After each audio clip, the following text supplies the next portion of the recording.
Food bloggers, hi, how are you today? Thank you so much for tuning in to the Eat Blog Talk podcast. This is the place for food bloggers to get information and inspiration to accelerate your blog's growth and ultimately help you to achieve your freedom, whether that's financial, personal, or professional. I'm Megan Porta, and I've been a food blogger for over 12 years. I understand how isolating food blogging can be at times. I'm on a mission to motivate, inspire, and most importantly, let each and every food blogger, including you, know that you are heard and supported. Whether you are looking to become a copywriter or you are looking to hire a copywriter, copywriting in general for the food blogging niche is kind of a hot topic right now. I invited Michelle Hauck from Michelle Hauck Agency to join me in this conversation, and she is a food copywriter. She gives us all the information we need to know about getting started if we want to do that, or hiring somebody to help us with this task in our businesses. She delivers so many great gems in this episode, some things I had not thought about before, and I scribbled notes furiously as she talked. I hope you really enjoy this and find inspiration if you're on either one of those sides of the coin. This is episode number 443, sponsored by RankIQ. Virtual Tastemaker Conference is the place where content creators come together online to build community with fellow foodies and brands and learn from top industry experts and experience the magic of Tastemaker. This year's Virtual Tastemaker Conference 2023 theme is monetizing your business. Tastemaker wants to help you learn new and different ways to monetize or how to focus on things you could be doing but could maybe fine-tune to make it even more effective. This event is perfect for those who want to start monetizing their blog or content creation. Not only are there amazing educational opportunities within this virtual conference, but the experience and ability to connect with the community is the best part. You don't want to miss out on this incredible opportunity. Head over to eatblogtalk.com/resources. Scroll down to the Tastemaker logo and find the orange button labeled Sign Up for Virtual Tastemaker. eatblogtalk.com/resources. Michelle Hauck is a copywriter for food bloggers so they can focus on their favorite part of the business, creating, testing, and sharing their recipes. Michelle loves what she does because it helps overwhelmed foodies find joy in their business again. Many bloggers are not aware that they can have someone write SEO-packed and engaging blogs for them. That's where Michelle comes in. Michelle, it's so lovely to have you on the podcast. How are you today? I'm doing great. I'm super excited to talk with you. How are you doing? I'm doing good too. Thank you for asking. And I am excited for our chat as well. Before we get into copywriting, though, do you have a fun fact to share with us? I do. So recently I got into building Lego. My husband grew up playing with Lego. It was a huge part of his childhood.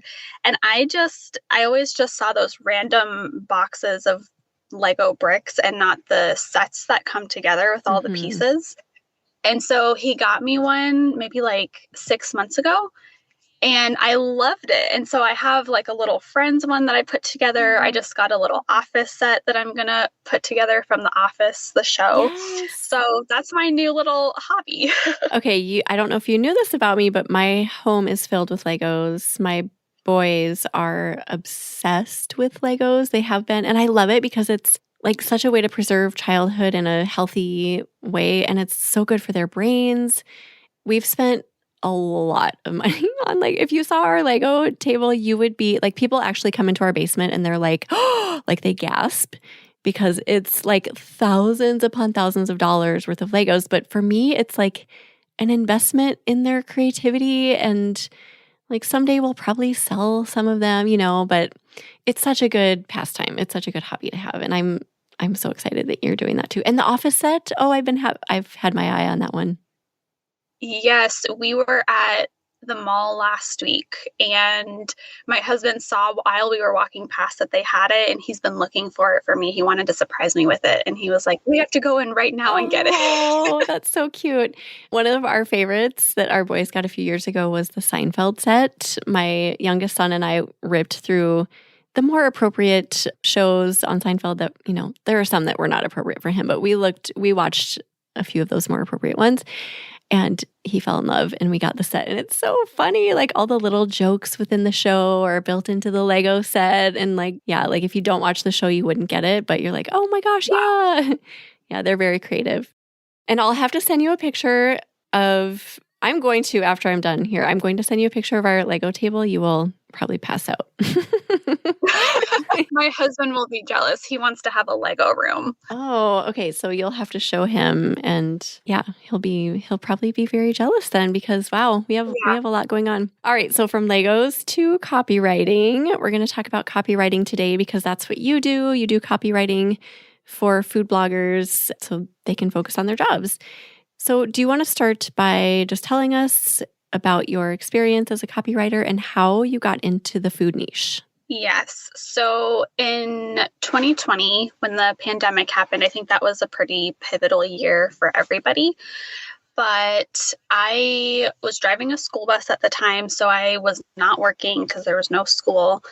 And I was worried that when the new school year started, that basically I would be laid off and I needed to have some kind of backup plan.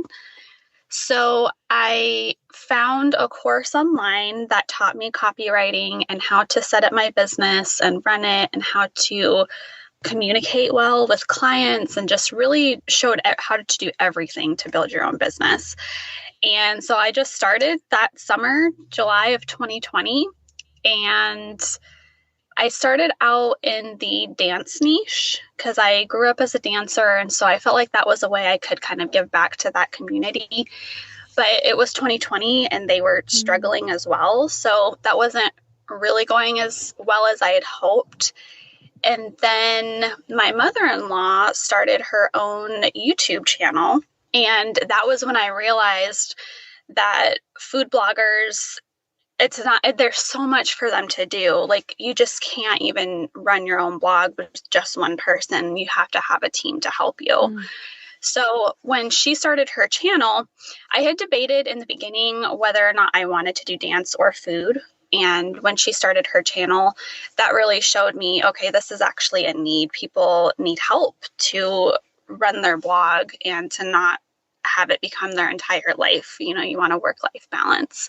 So that was what made me finally take the plunge into food, and I love it. I think I actually enjoy it a little bit more than dance. I feel a little bit bad saying that, but I just love food. I love to eat. I love to learn about it, how to cook and different things like that. So it's really fun. I really enjoy it. So you saw the need, which I love. I love it when people see like a big gap and then they see how they can fill the gap. And then is your mother-in-law a food blogger?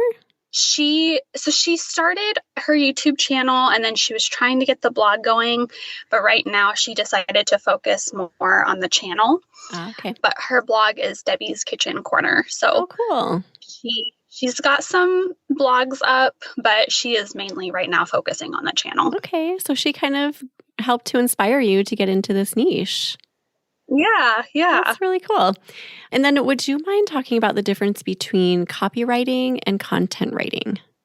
Yes. So a lot of people use those words interchangeably, but there is a little bit of a difference there. With content writing, it usually just kind of gives you information and then that's kind of it. It doesn't lead anywhere after that. So with copywriting, it's very conversational. It's not supposed to be like technical, like when you were in school.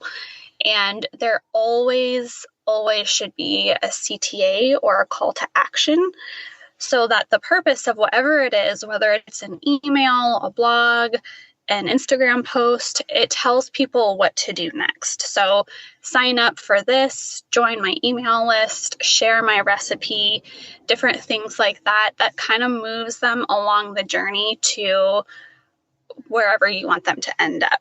So if you have a paid service or you just want them to land on your blog, whatever the end goal is, that the CTA is supposed to guide them to that end goal. Okay, so you do mainly copywriting, correct? And so that wouldn't necessarily be like writing a recipe post. That would be more, would that be more like emails and social media, or where do you direct most of your efforts, I guess? So with my food bloggers, I do emails and blogs for them for their recipes.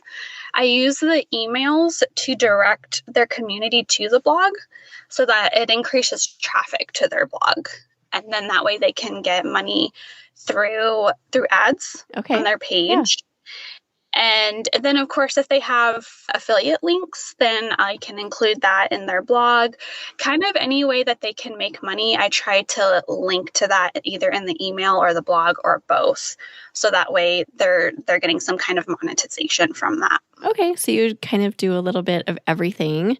What do you enjoy the most? What kind of writing do you enjoy the most? I really enjoy blogs, actually, because it's just so much fun to learn. It's a lot of research. My job is probably 75% of my job is researching. And at first, when I started copywriting, I thought, oh, that doesn't really sound fun. But because it's a area that I love learning about, I really, really enjoy doing the research aspect of it. Ooh, that's interesting because I think that's where a lot of people get hung up. They don't necessarily like that part of it. Yeah. So you take over that and you actually find passion there. You enjoy it. Yeah. That's so cool. Okay, so we are going to talk a little bit about both becoming a copywriter. So if food bloggers listening enjoy writing like you do and want to use this as an avenue to earn extra money, but also let's talk about hiring a copywriter and how to go about that and what the benefits are. So let's start with becoming a copywriter. How does someone even go into that? Where did you start when you decided to do this? That is an awesome question. So I found a course online. It's called Write Your Way to Freedom. And when I signed up for it, it was only open for applications she didn't have an application at that time, but it was only open a few times a year for a certain amount of time and anyone could join. But now she has it set up where you have to fill out an application and set up an interview with somebody just to make sure that you're a good fit. I don't even think that they've turned down anyone really, but that is my recommendation if that is something that you're wanting to do. It does cost a little bit. I think it's double the price I paid now when I did it because so many people have had success with building a copywriting business. So it's definitely worth it. But if you're not able to spend money on it, I would suggest following different people on Instagram or joining their email list. Jacob McMillan is a really well-known copywriter. He has good tips. But yeah, just if you're not able to invest in something right now, you can still learn copywriting. It's going to take more time. But if you follow other copywriters that are well-known, you can still learn from them and still pick up the skill, I think. Okay. And then how would somebody know that they were a good fit for this sort of thing? I think you really have to love whatever niche you pick. And that's kind of the beauty of copywriting is you can literally write about everything. That is something I have learned is anything can be a business and you can pick any niche that you want. So that makes a huge difference. So food bloggers are in the industry. They know their content well. So if they enjoy writing, it might be a natural fit for them. Yes, absolutely. If you enjoy writing, it's definitely for you. And like I said, with the research thing, that's probably 75% of the job is researching. So as long as you pick something that you love, it doesn't feel like a job. But if you hate researching, and even if it's something you love, then copywriting is definitely not going to be the thing for you. Right. So do you have any definitions for an effective copywriting situation? You have to have X, Y, and Z in order to do it effectively? I think, honestly, it just takes practice. The biggest thing with copywriting is that it needs to be conversational. A lot of people, when they write, kind of tend to write how we were taught in school, which is very technical and correct, and copywriting should sound just like a conversation. So that's my biggest tip when you write your recipe blogs or your emails is and you can read it out loud to yourself as well. And if it's not easy to read or it doesn't kind of just flow as you say it, then add a little more personality. Like just throw in some phrases that you use in your everyday speaking, and that's going to really make your writing come to life and connect with your readers. And how much does keyword research play into your copywriting? I'm like with recipe blogs, you have to incorporate that, right? Absolutely, yes. SEO and keywords is also a big part of what I do, because anything that's going to be online really needs to be optimized, because when it is, then Google is basically promoting it for you for free. So you don't want to ever ignore that. It's a pretty like valuable and important step to do when you're putting anything online. So really, like, that has to be kind of a strength too. I mean, like keyword research, you can't really force. People either love it or they hate it. So do you feel like someone needs to be really good at that in order to get into copywriting? Not necessarily. I know some copywriters who only write emails because they hate dealing with SEO. So things that aren't going to be posted online. So basically only blogs or web pages, like about me pages or home pages, things like that. Those are the things that you absolutely need to do SEO and keyword research on. But if it's not going to be living online, like an email or even a sales page, or I'm trying to think what else. But if it's not going to be posted online, then you don't have to worry about it. So you can do just one specific type of copy instead of a specific niche, which is what some of my friends have done. Yeah. And then how easy is it to get clients once you dig into this? It depends. I feel like there's some times of the year where it's a little bit more difficult to, like in the summer right now, for example, a lot of bloggers are moms, are parents. And so they want to spend that time in the summer with their kids. And so there's not as much free time for them to communicate with you. And they may not reach back out till the fall, maybe after their kids are back in school. So I think the time of year definitely plays a role, but the biggest thing is just showing value in what you're offering. And that really makes a huge difference when you're reaching out to get clients. Okay. And do you do like cold pitches or go to Facebook groups, or how do you find most of your clients? I have found most of my clients through cold emailing. I had a couple come to me on LinkedIn, but I've also been trying to be a little bit better at networking. So I'll send a DM to people on Instagram, or just to kind of like establish an initial connection and conversation with them. And then after that, I might either just keep the conversation going in the DMs, or I might send them an email after that. Okay. So I'm kind of trying, like kind of playing around with the networking thing, because I haven't really done that. And I just kind of want to connect with more people.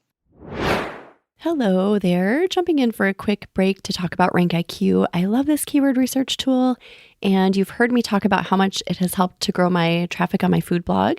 I will tell you about one of the reasons I love this tool so much, which is how fast I can publish a post compared to my pre-RankIQ days.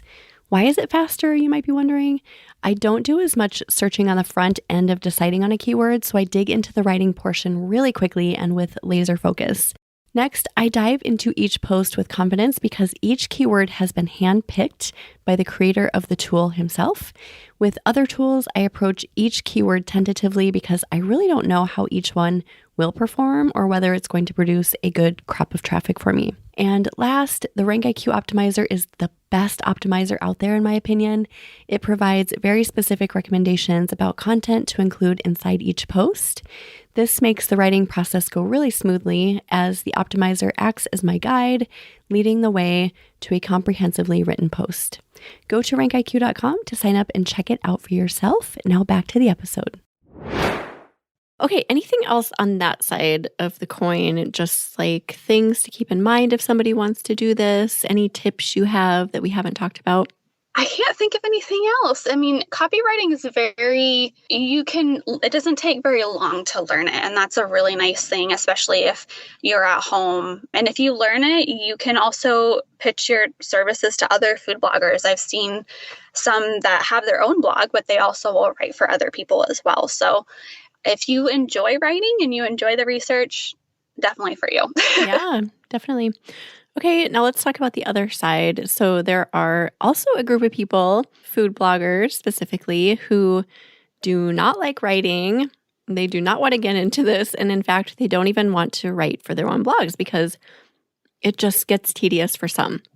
So if they want to look into hiring somebody to do this portion of their job for them, how do they go about getting help? Okay, so my recommendation would be you can Google like food copywriter and see who comes up. I've done that personally. I think I'm the only one that is geared specifically toward food bloggers. There are other food copywriters that like write for brands and different things, but I think that would be my number one recommendation, because if you see that they're showing up on page 1, then they obviously know what they're doing with SEO as well. Oh, yeah, that's a good sign. So that's and that's actually how I got one of my clients now, is she just Googled me and she saw that I was on page 1 and she was like, that's who I want. She had decided she was going to hire me before we even hopped on a call. So that's a good sign. If they're showing up on page 1 for your search query, then they know what they're doing SEO wise. Yeah. But also just kind of feel things out. Sometimes, you can just hop on a call with someone and it's like, I don't know, like the vibe just didn't feel like it was working. And it's not necessarily like anything bad or wrong. It just doesn't feel like a great fit. So always hop on a call and just kind of interact with the copywriter and ask them specifically what's included in their rates. Because my rates, for example, are higher, but it's because it includes SEO. I have a third-party editing agency that I use. There's a lot of different things that are included. So it's not like just writing and then I hand your blog over to you. So ask what's included in the rate. The call is so huge and it seems like a pain, right? Like, oh, do I have to really invest 20 minutes in talking to someone?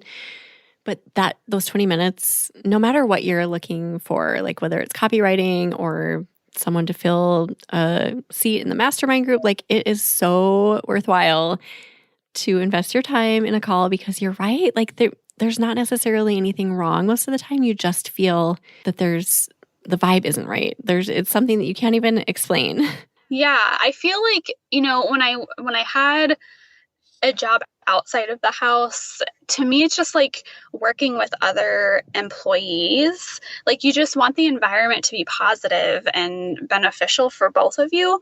And so if you don't feel that, then I don't recommend it. Yeah, no, that's really smart. And then pricing, I've noticed in our industry that there are different writers who, I think you and I have had this conversation before, that offer such a variety of pricing that it's like almost astonishing. Like all the way from like, I've heard $25 a post, which I feel like, wow, that's low budget. Are you really getting, like just make sure, like what you're saying, like make sure you're getting what you want, because like from $25 to, $400, that's a huge gap.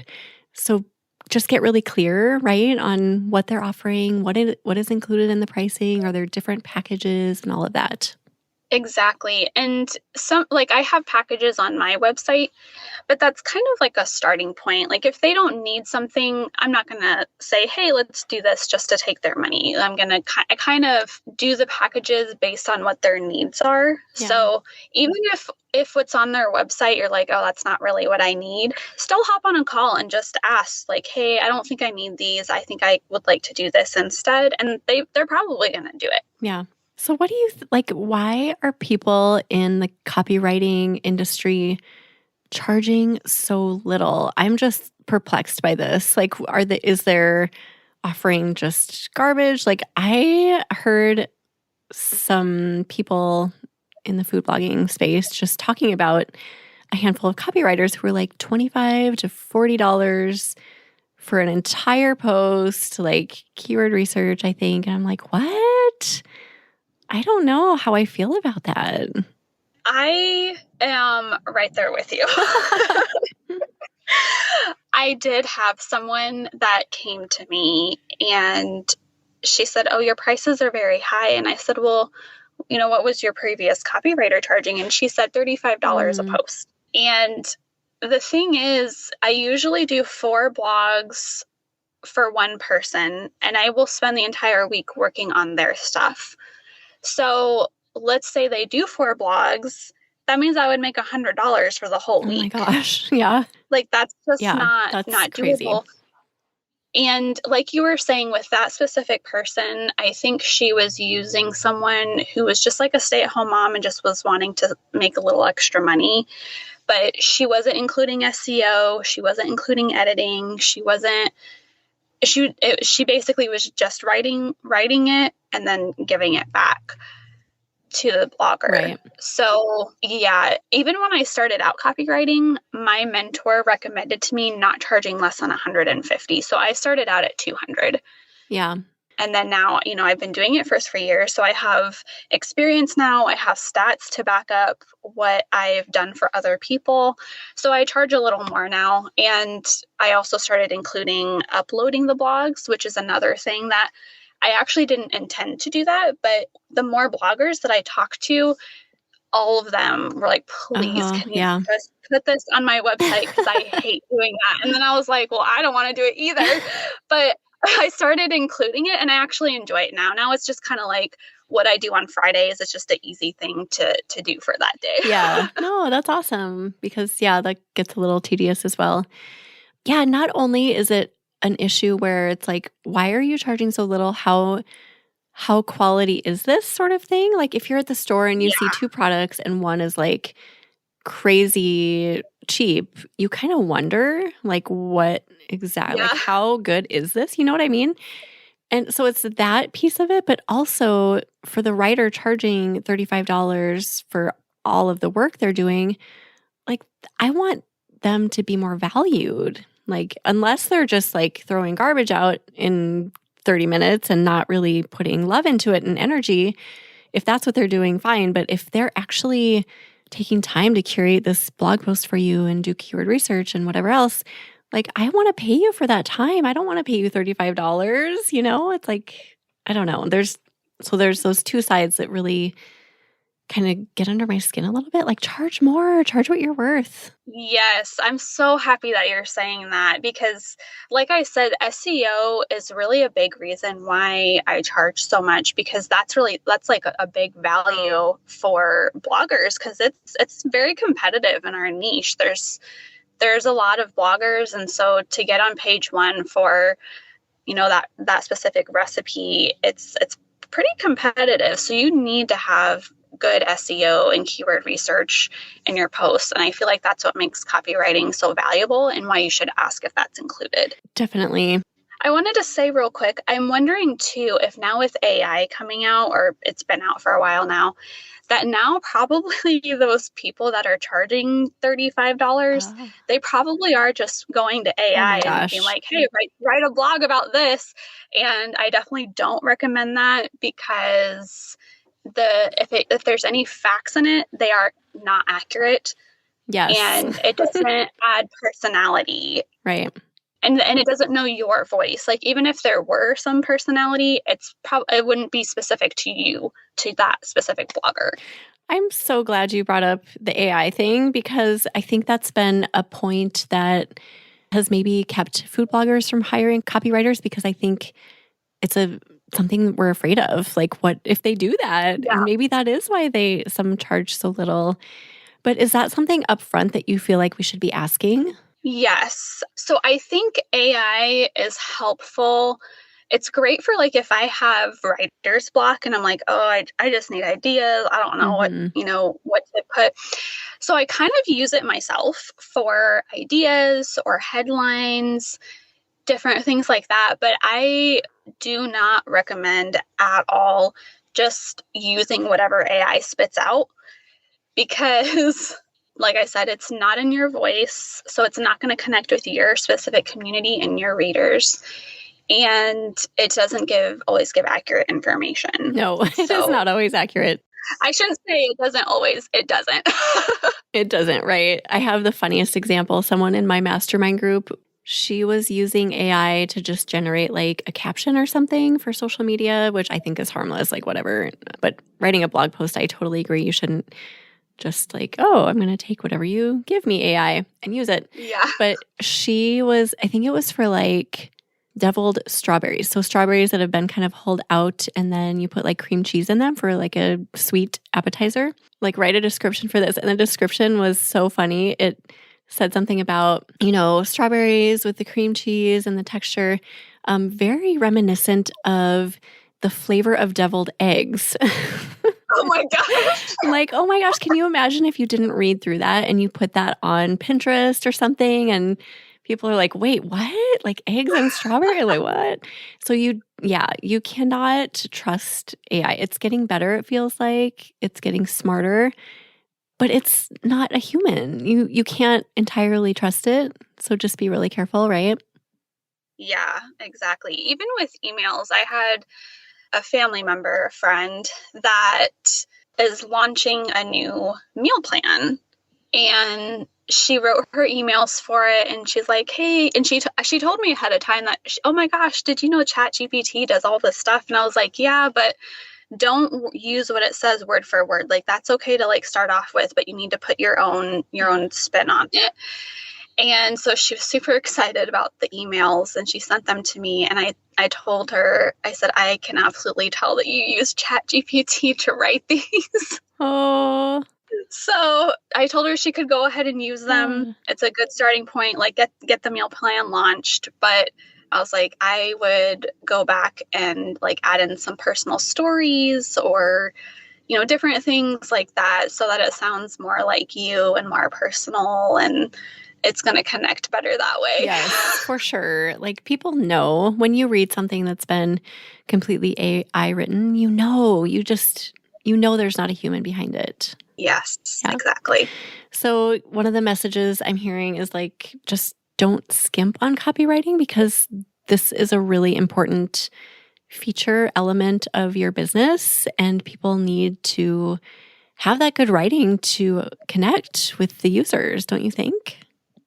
Yes, absolutely. And it is an investment. It's not cheap. Like I said, I started out when I first was writing, it was 100, or I started out at 200 per blog.